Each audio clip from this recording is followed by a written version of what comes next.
শবে বরাতের রাতে একত্রিত হয়ে রাতভর ইবাদত করা ও পরদিন রোজা রাখা কতটুকু শরীয়ত সম্মত? ভাইরা আমার, শবে বরাত উপলক্ষে রাতভর একত্রিত হয়ে মসজিদে ইবাদত বন্দেগী করা কোনো হাদিস দ্বারা প্রমাণিত নয়। এবং দিনের বেলা যে রোজা, এই রোজা শবে বরাত উপলক্ষে না, এটা হলো শাবান উপলক্ষে রোজা। এই রোজা হলো আইয়াম বীজ উপলক্ষে রোজা। নবী করিম সাল্লাল্লাহু আলাইহি ওয়াসাল্লাম শাবান মাসে এমনি বেশি বেশি নফল রোজা রাখতেন, সেই হিসাবে আপনিও রাখবেন। আবার আইয়াম বীজ 13, 14, 15 রোজা রাখতেন, সেই হিসাবে রাখবেন। আপনি আল্লাহর ক্ষমা, এই রাতে আল্লাহ তাআলা বান্দাকে সাধারণ ক্ষমা ঘোষণা করেন, হিংসুক ছাড়া, মুশরিক ছাড়া। এই রাতের এই ফজিলত পাওয়ার জন্য আপনি চেষ্টা করলে সেটা ভালো, আল্লাহর কাছে ক্ষমা লাভের চেষ্টা করবেন, কিন্তু বেদাতি কোনো পন্থায় না। অনেকে বলে যে এত রাকাত নামাজ, অমুকটা অত সূরা এত রাকাতে পড়তে হবে, এগুলা মন গড়া কথাবার্তা, এগুলার কোনো ভিত্তি কোরআন হাদিসে নাই। আবার অনেকে মনে করে হালুয়া রুটি খাইতে হবে, আতশবাজি করতে হবে, আলোকসজ্জা করতে হবে। শবে বরাতকে কেন্দ্র করে যা হয় তার বেশিরভাগই বেদাত এবং ভুয়া, মন গড়া ভিত্তিহীন, এগুলার কোনো অস্তিত্ব কোরআন হাদিসে পাওয়া যায়।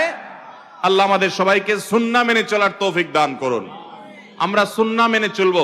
শাবান মাসের সবচেয়ে বড় আমল হলো নফল রোজা রাখা, বেশি বেশি রাখবো তো ইনশাআল্লাহ। এরপরে প্রশ্ন হলো, রাসূলুল্লাহ সাল্লাল্লাহু আলাইহি ওয়াসাল্লামকে স্বপ্নে দেখার কোনো বিশেষ আমল আছে কি? রাসূল করিম সাল্লাল্লাহু আলাইহি ওয়াসাল্লামকে আল্লাহর অনেক নেককার বান্দারা স্বপ্নে দেখেন, এবং নবী সাল্লাল্লাহু আলাইহি ওয়াসাল্লামকে স্বপ্নে দেখার সৌভাগ্য অনেকের হাসিল হয়। নবীজি সাল্লাল্লাহু আলাইহি ওয়াসাল্লামের জীবদ্দশায় অনেক সাহাবীরা তাকে স্বপ্নে দেখতেন।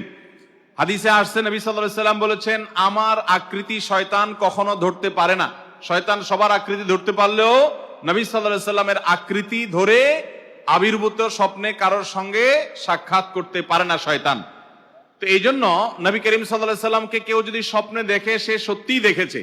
তবে এই হাদিসের ব্যাখ্যায় মুহাদ্দিস ওলামায়ে কেরামের অনেকেই বলেছেন যে এর মানে হলো নবী সাল্লাল্লাহু আলাইহি ওয়াসাল্লামের চেহারা যারা চিনতেন, যেমন সাহাবীরা, তারা নবীজিকে স্বপ্নে দেখলে সত্যিই নবীজিকে দেখছেন, শয়তান তার চেহারা বিকৃত করতে পারে না। কিন্তু যারা নবী সাল্লাল্লাহু আলাইহি ওয়াসাল্লামকে দেখেন নাই, যেমন আমরা অনেক পরে দুনিয়াতে আসছি, আমরা তাকে দেখি নাই, তার চেহারা এক্সাক্ট কেমন ছিল আমরা জানি না।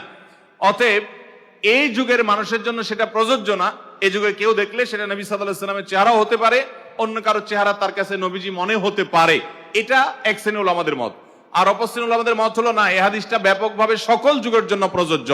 কেউ যদি স্বপ্নে নবী করিম সাল্লাল্লাহু আলাইহি ওয়াসাল্লামকে দেখেছে, এটি স্বপ্নে তার মনে হয়, বা কেউ তাকে বলে দেয়, এক কথায় স্বপ্নে তিনি নিশ্চিত হয় যে তিনি নবী সাল্লাল্লাহু আলাইহি ওয়াসাল্লামকে দেখেছেন, তাহলে তিনি নবী করিম সাল্লাল্লাহু আলাইহি ওয়াসাল্লামকেই দেখেছেন।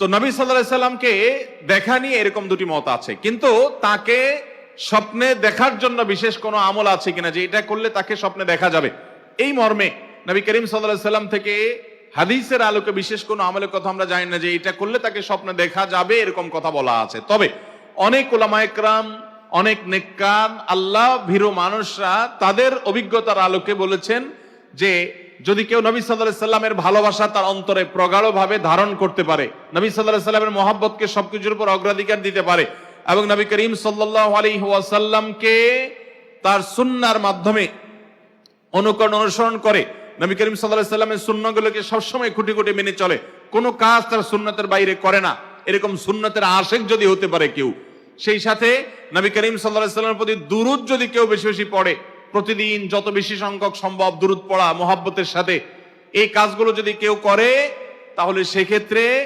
আশা করা যায় যে তার সাথে নবী করিম সাল্লাল্লাহু আলাইহি ওয়াসাল্লামের স্বপ্নের সাক্ষাৎ হবে। এটা অনেক উলামায়ে কেরাম, অনেক নেককার মুত্তাকি পরেজগার আল্লাহওয়ালারা তাদের অভিজ্ঞতার আলোকে জানিয়েছেন।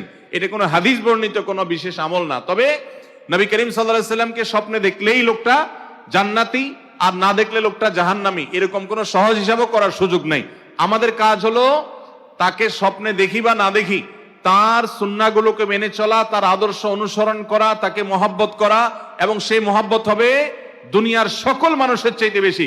নবী সাল্লাল্লাহু আলাইহি ওয়াসাল্লাম বলেছেন, লা ইউমিনু আহাদুকুম, তোমাদের কেউ ততক্ষণ পর্যন্ত ঈমানদারই হতে পারবে না, হাত্তা কুনা হাব্বা ইলাইহি মিন ওয়ালাদিহি ওয়া ওয়ালিদিহি ওয়ান নাসি আজমাইন, যতক্ষণ পর্যন্ত আমি, অর্থাৎ নবী সাল্লাল্লাহু আলাইহি ওয়াসাল্লাম নিজের কথা বলছেন, আমি তোমাদের বাবা মা, তোমাদের সন্তান সন্ততি, সকল পৃথিবীর মানুষের চাইতে আমি সবচেয়ে প্রিয় যদি তোমাদের কাছে না হই, তাহলে তোমাদের ঈমানদার হওয়ার সুযোগই নেই।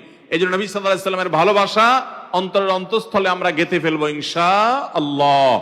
আর নবী সাল্লাল্লাহু আলাইহি ওয়াসাল্লামের ভালোবাসা যেন তৈরি হয় ভিতরে, এই জন্য তার জীবনী সম্পর্কে জানবো, সিরাতের বইগুলো পড়বো, যত বেশি তার সম্পর্কে জানবেন, আপনি তার প্রতি ভক্ত, তার ভালোবাসা অন্তরে লালন করতে আপনি বাধ্য হবেন। অতএব নবীজি সম্পর্কে জানতে হবে, তার সুন্নাহকে মানতে হবে। এটা হলো মূল বিষয়। আল্লাহ আমাদের সবাইকে সেই তৌফিক দান করুন।